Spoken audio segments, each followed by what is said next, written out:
Imagina esto. Un momento eres una estrella aclamada, adorada por millones. Tu voz llenando los escenarios más prestigiosos. Tus canciones sonando en cada hogar. Al siguiente, estás tendido en el suelo de tu propia casa. 6 balas poniendo fin a tu historia en un instante. Sin advertencias, sin últimas palabras. Solo silencio.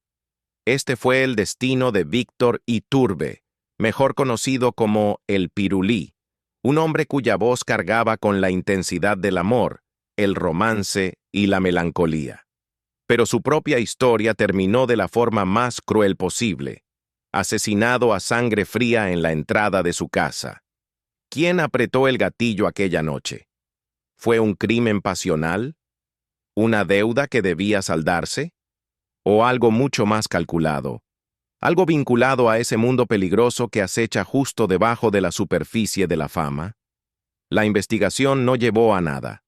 Las autoridades fracasaron, y pronto, el caso se desvaneció en la larga lista de crímenes sin resolver de México. Pero las preguntas nunca desaparecieron, y tampoco las sospechas. Esta noche, reabrimos el caso, reunimos las pistas y analizamos a fondo a los sospechosos. La verdad puede estar enterrada, pero eso no significa que esté perdida. Si estás listo para sumergirte en el misterio de quién mató a El Pirulí, asegúrate de darle like, suscribirte y activar la campana de notificaciones, porque hay historias que merecen ser contadas, incluso cuando la justicia nunca llegó. Ahora, déjame llevarte de regreso a un tiempo en el que el gran Víctor Iturbe, mejor conocido como El Pirulí, pisó el escenario por última vez. Imagínalo. El Hotel Fiesta Americana en la Ciudad de México, un recinto que había sido testigo de algunas de sus mejores presentaciones, un lugar donde su voz llenó el aire con romance y nostalgia. Pero aquella noche, nadie sabía que sería su despedida. Apenas unas semanas después, el destino le jugaría una carta cruel, una que lo silenciaría para siempre. Ahora, pongamos el escenario. México en los años 80. Un país atrapado en la transición, oscilando entre las viejas tradiciones y un futuro incierto. No había cadenas internacionales de comida rápida en cada esquina. No existía el TLCAN, ni la globalización como la conocemos hoy. En algunos aspectos, era un tiempo más sencillo, pero bajo la superficie, fuerzas oscuras comenzaban a moverse. El crimen organizado estaba infiltrándose en la vida cotidiana, extendiendo su alcance mucho más de lo que la gente podía comprender en ese entonces. Y a medida que los rumores circulaban, ni siquiera la trágica muerte de un cantante querido como el Pirulí escaparía a la especulación. 27 de noviembre de 1987. Un tranquilo domingo por la noche en Las Arboledas, Atizapán. El sol se había ocultado, y la noche había caído cuando la hija de Víctor llegó a casa. No tenía llave, así que esperó. Lo que sucedió después fue como algo sacado de una pesadilla. 6 disparos. La calma de la noche se hizo añicos, y así, la voz que había enamorado a una nación se apagó para siempre. Ahora, aquí es donde las cosas se ponen escalofriantes. Testigos dicen que fueron 3 hombres. Se movieron con una precisión inquietante, sus rostros ocultos por la noche. Sin vacilación, sin pánico, casi como si fuera una rutina. Y luego, tan rápido como llegaron, desaparecieron. Sin pistas, sin rastros, solo silencio. ¿La investigación? Oh, amigos, fue la clásica historia de México en los 80. Un inicio prometedor, seguido por una lenta y frustrante desaparición en la nada. Los testigos hablaron, pero sus palabras no llevaron a ninguna parte. El caso se enfrió, los archivos acumularon polvo. Las autoridades, digamos que su entusiasmo por la justicia no duró mucho. Al final, el asesinato de El Pirulí se convirtió en otro misterio, tragado por las crecientes sombras de aquella época. Pero cuando la noticia estalló, vaya titulares. Todo el país quedó en shock. El Pirulí, muerto, asesinado, no parecía real. Era un hombre que había estado en todas partes, en la televisión, en la radio, brillando en cada escenario que pisaba. Y no olvidemos que no solo era un baladista, era un verdadero artista. Ese humor contagioso suyo venía de sus primeros días, créelo o no, como payaso acuático. Imagínalo. Desde los clubes nocturnos de Puerto Vallarta hasta los escenarios más grandes de México, había vivido. Y aún así, a pesar de todo el amor que la gente le tenía, a pesar de los incontables fans que lo lloraron, la verdad sobre su asesinato siguió fuera de su alcance. La prensa intentó indagar más, pero quienes estaban cerca de él no hablaban. Nadie quería decir una sola palabra, y en ausencia de hechos, bueno, ya sabes lo que pasa. Rumores. Algunos susurraban que fue un crimen pasional. Otros especulaban sobre un negocio que salió mal. Pero la verdadera historia se perdió en el tiempo. ¿La investigación? Un desastre desde el principio. Las autoridades estaban desorientadas. Las pistas se enfriaron y, antes de que nos diéramos cuenta, todo simplemente se esfumó. No hubo sospechosos. No hubo arrestos. No hubo justicia. Solo otro caso en la interminable historia de crímenes sin resolver en México, archivado y olvidado por quienes debían encontrar respuestas. Pero para quienes lo amaban, para sus fans, su familia y aquellos que tuvimos el honor de conocerlo, olvidar nunca fue una opción. En ausencia de respuestas, las teorías comenzaron a circular. Algunos hablaron de negocios inconclusos, problemas financieros, traiciones personales. Otros susurraban que se había metido con la gente equivocada.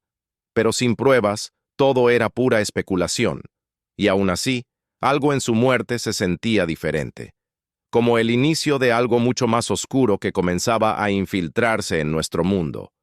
Verás, a finales de los 80, México estaba cambiando. El narcotráfico ya no era solo un problema lejano. Estaba colándose en el tejido mismo de la sociedad, llegando a lugares donde nunca antes había estado. Y por primera vez, se empezó a hablar seriamente de la posible relación entre el crimen organizado y la industria del entretenimiento. Ahora, aclaremos algo. El Pirulí no era un cantante de narcocorridos. Su música no glorificaba el crimen. Pero eso no significaba que no hubiera llamado la atención de ciertas personas muy poderosas. Y cuando la gente poderosa se interesa en ti, no siempre es algo bueno. En aquel entonces, la conexión entre el mundo del espectáculo y el bajo mundo no era algo de lo que se hablara abiertamente, pero existía. Figuras adineradas e influyentes, algunas con conexiones extremadamente peligrosas, tenían una fascinación por los boleros y las baladas románticas. La música de El Pirulí no solo era amada por el público, sino también por aquellos que operaban en las sombras. Y en un mundo donde la admiración puede convertirse en obsesión, donde un simple favor puede transformarse en una exigencia mortal, ¿quién puede decir qué fue lo que realmente ocurrió aquella noche? Entre los nombres que han surgido en especulaciones se encuentran el actor y cantante Jorge Vargas, el empresario Jorge Alberto Riancho y los expresidentes José López Portillo y Luis Echeverría. Sus vínculos con Iturbe y las circunstancias sospechosas que rodearon su muerte han generado todo tipo de hipótesis, algunas más plausibles que otras, pero todas envueltas en el aura de misterio que ha rodeado este caso desde el inicio. Uno de los nombres que con mayor frecuencia ha sido señalado en la muerte de El Pirulí es el de Jorge Vargas. La relación entre ambos nunca fue del todo clara, pero se dice que había una fuerte rivalidad entre ellos que iba más allá de lo profesional. Vargas, un actor y cantante consolidado, supuestamente tenía una relación tensa con Iturbe, por razones que iban desde celos artísticos hasta problemas personales. Algunas versiones sugieren que la enemistad entre ellos pudo haberse originado por negocios turbios o incluso por cuestiones sentimentales que involucraban a terceros. No eran pocos los que afirmaban que su trato en privado era muy distinto al que mostraban en público y que había habido episodios de confrontación entre ellos. Tras el asesinato de Iturbe, los rumores se intensificaron y, aunque Vargas negó tener cualquier vínculo con el crimen, las especulaciones nunca terminaron de disiparse. La falta de pruebas concretas impidió que la investigación avanzara en esa dirección, pero hasta el día de hoy, su nombre sigue apareciendo en las teorías sobre lo ocurrido aquella noche de noviembre de 1987. Otro personaje que ha sido vinculado a este caso es Jorge Alberto Riancho, un empresario con conexiones en círculos poderosos. Se ha sugerido que Riancho y Iturbe pudieron haber estado envueltos en disputas relacionadas con negocios fallidos o deudas que nunca fueron saldadas. Iturbe, además de su faceta artística, tenía inversiones en bienes raíces, particularmente en Puerto Vallarta, y según se dice, había tenido problemas financieros en los años previos a su muerte. No son pocos los que creen que pudo haberse metido con las personas equivocadas y que su asesinato fue la forma en la que alguien decidió ponerle fin a un conflicto económico. Riancho, con su influencia y conexiones, ha sido señalado en distintas ocasiones como alguien que pudo haber tenido conocimiento de lo que ocurrió o incluso haber participado en la planeación del crimen. Sin embargo, como en la mayoría de las líneas de investigación de este caso, nunca hubo suficiente evidencia para probar nada y el tema quedó en simples especulaciones. A medida que se investigaban posibles razones detrás del asesinato, el caso tomó un giro aún más oscuro cuando comenzaron a surgir rumores que relacionaban la muerte de El Pirulí con figuras de la política mexicana. Uno de los nombres que más ha llamado la atención es el de José López Portillo, expresidente de México. Se dice que durante su mandato y después de él, López Portillo tenía un círculo cercano en el que convivía con artistas, empresarios y figuras del entretenimiento. Algunos rumores apuntan a que entre Iturbe y el expresidente existieron tensiones que nunca fueron del todo esclarecidas. Se ha especulado que pudieron haber compartido intereses o conocido a las mismas personas dentro de una élite donde las lealtades y los conflictos podían cambiar en un instante. Las versiones más extremas sugieren que el asesinato de Iturbe pudo haber sido ordenado por alguien con vínculos políticos debido a una ofensa, una deuda o un problema que nunca salió a la luz pública. No existen pruebas que vinculen directamente a López Portillo con la muerte de Iturbe, pero su nombre ha permanecido en el imaginario colectivo como una pieza más en el rompecabezas de esta tragedia.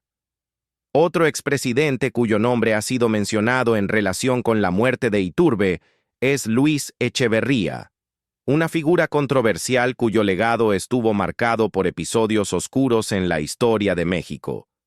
Aunque su posible conexión con el asesinato de El Pirulí es más difusa, algunos teóricos han señalado que en aquella época las relaciones entre la política y el mundo del espectáculo estaban más entrelazadas de lo que muchos imaginaban.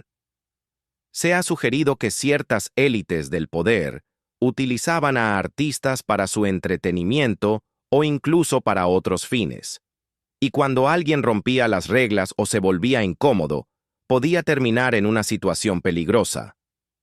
Echeverría, con su historial de represión y su cercanía a redes de influencia en distintos ámbitos, ha sido vinculado de manera indirecta a la posibilidad de que Iturbe haya caído víctima de un conflicto mucho más grande de lo que en su momento se sospechó.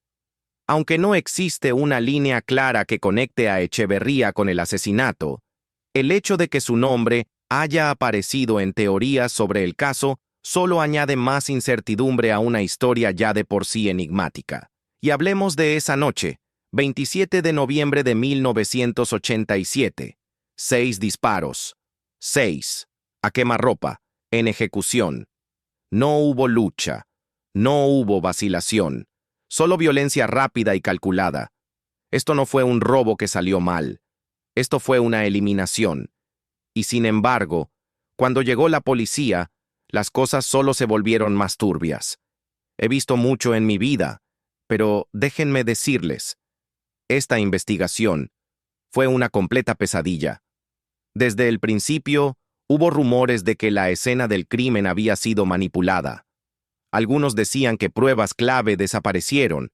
Otros afirmaban que ciertas personas se aseguraron de que la verdad nunca viera la luz del día. Y luego estaba el detalle más escalofriante de todos. Al día siguiente, una fotografía apareció en los periódicos. Un periodista, en su implacable búsqueda de una historia, logró capturar una imagen del cuerpo sin vida de Pirulí. Y déjenme decirles, esa imagen persiguió a muchos. Su rostro, congelado en la muerte, estaba marcado por una expresión que helaba la sangre. Algunos decían que era solo rigor mortis. Otros creían que era algo más. Un instante de realización. Un último momento de incredulidad. No lo esperaba. No sabía que sus asesinos ya lo estaban esperando. Y tal vez esa sea la mayor tragedia de todas. Porque, verán, Pirulí tenía planes. Estaba programado para presentarse en Tijuana el 29 de noviembre. Cuando cayó la noche en el tranquilo vecindario de las Arboledas en Atizapán, Víctor Iturbe, mejor conocido como el Pirulí, estaba en casa, relajándose tras un largo día. Esperaba a su hija. Ella había salido, pero olvidó sus llaves, un inconveniente menor que pronto se convertiría en algo mucho más trágico. Mientras tanto, en el piso de arriba, su esposa y su hijo seguían con su rutina nocturna, sin imaginar que sus vidas estaban a punto de cambiar para siempre. Víctor estaba sentado frente al televisor, probablemente tranquilo, sin saber que sería su última noche en la tierra. Entonces, de repente, un golpe en la puerta rompió la quietud. Un momento aparentemente ordinario, uno que debió haber vivido incontables veces antes, pero esta vez era diferente. Esta vez marcaría el final de su vida.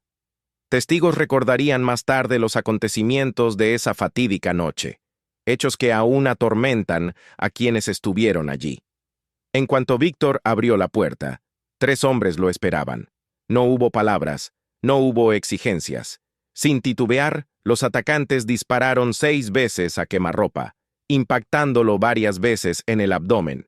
Los disparos resonaron, una interrupción repentina y violenta en lo que debía haber sido una noche tranquila. Su familia, alarmada por el ruido, bajó corriendo las escaleras solo para enfrentarse a una escena que nadie debería presenciar jamás. Su amado esposo y padre yacía en el suelo de su propio hogar, desangrándose, su vida escapándose con cada segundo que pasaba. Un vecino, al escuchar el alboroto, llegó rápidamente para ayudar, pero poco se podía hacer. En el caos y la desesperación, intentaron moverlo, con la esperanza de salvarlo, pero era inútil. El daño estaba hecho, las heridas eran demasiado graves y, a pesar de sus esfuerzos, la vida de Víctor no pudo salvarse. Alguien logró llamar a una ambulancia, pero cuando llegó ya era demasiado tarde. En cuestión de minutos, se había ido. La noticia de su asesinato se propagó rápidamente, impactando a sus fanáticos y compañeros músicos por igual. El Pirulí era una figura querida, un hombre cuya voz había llenado incontables espacios con pasión y nostalgia. La idea de que alguien lo ejecutara de manera tan despiadada en su propio hogar era casi impensable. Mientras los titulares inundaban los periódicos, el público exigía respuestas. El caso se volvió de alto perfil de inmediato, atrayendo la atención de las autoridades que prometieron justicia rápida. La Procuraduría General del Estado de México afirmó tener retratos hablados de los 3 sospechosos, pero a medida que los días se convirtieron en semanas, quedó claro que la investigación estaba lejos de ser sencilla. Desde el principio, hubo problemas.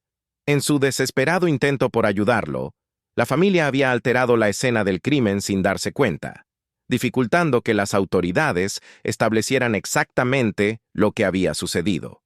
Esto se convertiría más tarde en un punto clave de controversia, ya que los oficiales luchaban por armar un caso coherente. Con pocas pruebas concretas, comenzaron los rumores. Todos tenían su propia teoría sobre lo que le había sucedido a el Pirulí, y los susurros solo se hicieron más fuertes con el tiempo. Una de las primeras teorías sugería que el asesinato fue un acto de venganza, originado en un lío amoroso. Algunos especulaban que Víctor se había involucrado con la esposa de un peligroso narcotraficante, un hombre que, al descubrir la infidelidad, decidió eliminar al cantante en sangre fría. Era una historia dramática, una que encajaba con el mundo oscuro y peligroso que comenzaba a tomar forma en México durante los años 80. Otra teoría sugería que los problemas financieros de Víctor lo habían alcanzado. Había invertido fuertemente en bienes raíces en Puerto Vallarta, una ciudad donde había pasado gran parte de su carrera. Pero según los rumores, esas inversiones no habían salido como esperaba. Algunos creían que había acumulado deudas considerables y que alguien decidió saldar la cuenta de la manera más brutal posible. Y luego estaba la teoría más escalofriante de todas, la que vinculaba su muerte con la creciente influencia del crimen organizado en México. Para 1987, el narcotráfico comenzaba a filtrarse en todos los rincones de la sociedad, incluyendo la industria del entretenimiento. Muchos músicos se encontraron, voluntaria o involuntariamente, orbitando alrededor de figuras criminales poderosas. Algunos decían que Víctor había caído en ese mundo, ya fuera por amistades, deudas o incluso consumo de sustancias. Había quienes creían que cometió un error, cruzó una línea y pagó el precio máximo. Era una posibilidad aterradora, una que pintaba un panorama donde la fama y el peligro caminaban de la mano. Y sin embargo, a pesar de todas estas teorías, ninguna pudo probarse. La investigación, plagada de contratiempos y falta de pistas sólidas, rápidamente perdió impulso. Las autoridades hicieron promesas, pero a medida que las semanas se convirtieron en meses y los meses en años, quedó claro que no se estaba logrando un verdadero progreso. El caso se desvaneció, convirtiéndose en uno de los muchos asesinatos sin resolver que México llegaría a conocer demasiado bien. Lo que hizo que esta tragedia fuera aún más inquietante no fue solo la pérdida de un gran artista, sino la creciente comprensión de que la fama no ofrecía ninguna protección contra la violencia. El asesinato de El Pirulí fue uno de los primeros casos en los que se creyó que un músico de alto perfil había sido blanco de figuras del crimen organizado. Para finales de la década de 1980, las líneas entre el mundo del espectáculo y el crimen organizado comenzaban a difuminarse, y la poderosa influencia del narcotráfico se volvía innegable.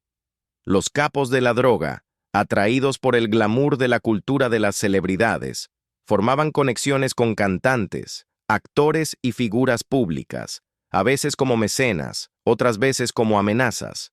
Aunque el género de los narcocorridos, que glorificaba la vida de los narcotraficantes, aún no había alcanzado su punto máximo, la presencia del crimen organizado en la industria del entretenimiento ya se hacía sentir. Pero, a diferencia de otros casos más publicitados que vendrían después, el asesinato de Víctor Iturbe no encajaba en el perfil de una ejecución relacionada con el narcotráfico, al menos no de la forma en que la gente lo esperaba. Con solo 51 años, aún tenía mucho que dar, muchas canciones por interpretar, y sin embargo, su vida fue arrebatada de la manera más brutal imaginable. La noticia de su asesinato estremeció al país. ¿Cómo podía alguien tan lleno de vida, un hombre tan querido por muchos, ser arrebatado de manera tan repentina? Su funeral fue un testimonio del profundo amor que le tenían. Un mar de admiradores, amigos y colegas del medio artístico se reunió para darle el último adiós. Chamín Correa, el legendario guitarrista, estuvo presente, al igual que Raúl Velasco, el gigante de la televisión que nos había presentado a tantos la música de El Pirulí. Algunos dolientes incluso cantaron sus canciones más queridas como homenaje, con voces temblorosas por el dolor. Se podía sentir el peso de la pérdida en el aire. Pero mientras se derramaban lágrimas y se susurraban condolencias, una pregunta mucho más oscura se cernía sobre la reunión. ¿Quién querría matar a una figura tan amigable y apreciada? Y más importante aún, ¿por qué? La investigación policial comenzó con buenas expectativas, pero con el tiempo se hizo evidente que las respuestas no llegarían fácilmente. La familia Iturbe, aún en estado de shock, permaneció en silencio, ofreciendo solo declaraciones mínimas a la prensa. Los reporteros de la fuente policíaca estaban frustrados, y con razón. Cuando la policía no proporciona respuestas, los medios llenan los vacíos, y pronto las teorías comenzaron a circular. ¿Un robo que salió mal?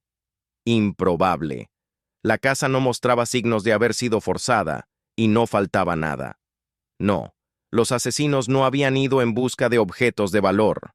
Habían ido por una sola razón: acabar con la vida de El Pirulí.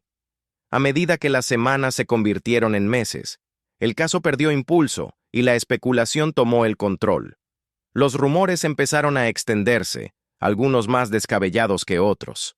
Se murmuraba sobre sus relaciones con los vecinos, sugiriendo que no siempre era tan cálido y encantador tras puertas cerradas. Algunos decían que podía ser difícil, que su amabilidad estaba reservada para las cámaras. ¿Acaso era un hombre que había hecho enemigos? Y luego, por supuesto, estaba el tema de sus finanzas. Ese hermoso rancho en Puerto Vallarta, que alguna vez fue un símbolo brillante de su éxito, se decía que se había convertido en una carga, con deudas acumulándose. ¿Podría ser que los problemas de dinero lo hubieran puesto en peligro? Y entonces llegó el giro más extraño de todos. El actor y cantante Jorge Vargas se vio envuelto en la red de especulación. No era un secreto que él y El Pirulí tenían una relación conflictiva, pero ¿realmente era posible que Vargas tuviera algo que ver con el asesinato? Él, por supuesto, lo negaba rotundamente. Admitió que, sí, tuvieron sus diferencias, pero sugerir que llegaría al extremo del homicidio era absurdo, dijo. Y aún así, los rumores persistieron. Para diciembre de 1987, sin arrestos y sin pistas concretas, la Procuraduría General de Justicia del Estado de México cerró el caso en silencio. Así de simple. Sin justicia, sin cierre, solo preguntas sin respuesta y teorías que se negaban a morir. Algunos incluso afirman que se descubrió una silla ensangrentada en las alcantarillas de Atizapán, supuestamente vinculada a una esposa celosa que buscaba venganza. Suena como algo sacado de una novela policíaca, ¿no es así? Pero como tantos otros detalles de este caso, no llevó a ninguna parte. El tiempo pasó, y poco a poco, el asesinato de Víctor Iturbe se desvaneció del ojo público, convirtiéndose en otro crimen trágico e irresuelto en la larga historia de misterios de México. Pero aquí está el asunto. Algunas historias se niegan a ser olvidadas. Décadas después, el asesinato de El Pirulí aún persiste en la mente de quienes lo conocieron, quienes amaban su música, y quienes simplemente no pueden aceptar que un crimen tan impactante haya quedado sin justicia. Así que les pregunto, mis queridos amigos, ¿algún día este caso frío saldrá a la luz? ¿La verdad sobre su asesinato finalmente verá la superficie? ¿O será devorada por el tiempo, enterrada junto a los incontables misterios que México nunca ha resuelto? Solo el tiempo lo dirá, pero hay algo seguro. Víctor Iturbe, con su voz, su carisma y su innegable talento, nunca será olvidado. Su música sigue viva, y también el misterio que rodea su trágico final. Y si disfrutaron esta inmersión en uno de los misterios más escalofriantes de México, no olviden darle like a este video, suscribirse al canal y activar la campana de notificaciones para que nunca se pierdan otra historia. Gracias por ver y hasta la próxima. Cuídense.